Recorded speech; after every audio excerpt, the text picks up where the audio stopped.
ਮੱਝ ਲੈ ਲਈ ਕਰਮ ਵਾਲੀ ਮੱਝ ਤੇ ਬੜੀ ਹੈ, ਲੇਕਿਨ ਇੱਕ ਫਾਲਟ ਇਹਦੇ ਚ ਨਿਕਲਿਆ ਕਿ ਥਾਣੇ ਦੇ ਪਿਛਲੇ ਜਿਹੜੇ ਦੋਵੇਂ ਨੇ ਨਾ ਥੋੜਾ ਅੱਧੇ ਕ ਪੋਟੇ ਦਾ ਫਰਕ ਹੈ। ਤੇ ਅਕਸਰ ਜਿਹੜਾ ਥਣ ਛੋਟਾ ਹੋਏ ਗੱਭਣ ਜਾਨਵਰ ਦੇ ਉਹ ਕਦੇ ਵੀ ਨਾ ਜ਼ਿੰਦਗੀ ਚ ਲਵੋ, ਭਾਵੇਂ ਮੁਫਤ ਵੀ ਲੱਭੇ, ਉਹ ਥਣ ਘੱਟ ਨਿਕਲਦਾ ਹਮੇਸ਼ਾ।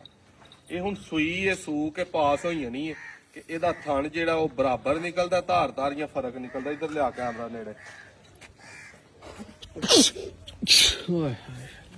ਇਹ ਵੇਖੋ ਇਹ ਥਣ ਇੱਕ ਛੋਟਾ ਪੋਟੇ ਦਾ ਫਰਕ ਹੈ ਪਿਛਲੇ ਦੋਵਾਂ ਚ। ਇਹ ਤੇ ਗੱਲ ਵਪਾਰੀ ਲੋਕ ਅਸੀਂ ਸਾਰੇ ਇਸ ਤਰ੍ਹਾਂ ਹੀ ਆਨੇ ਆ, ਲੇਕਿਨ ਚਲੋ ਇਹ ਹੁਣੇ ਹੀ ਪਾਸ ਹੋਣੀ ਹੈ।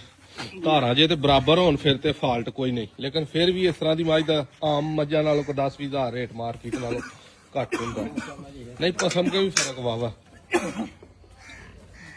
ਲੇਕਿਨ ਇਹ ਵੇਖ ਥਣ ਪਿਛਲਾ ਅਗਲਿਆਂ ਦੇ ਨਾਲ ਦਾ ਤੇ ਇਧਰਲਾ ਥੋੜਾ ਜਿਹਾ ਲੰਬਾ, ਬਾਕੀ ਥਣ ਪੂਰਾ ਪਾਵਰੀ।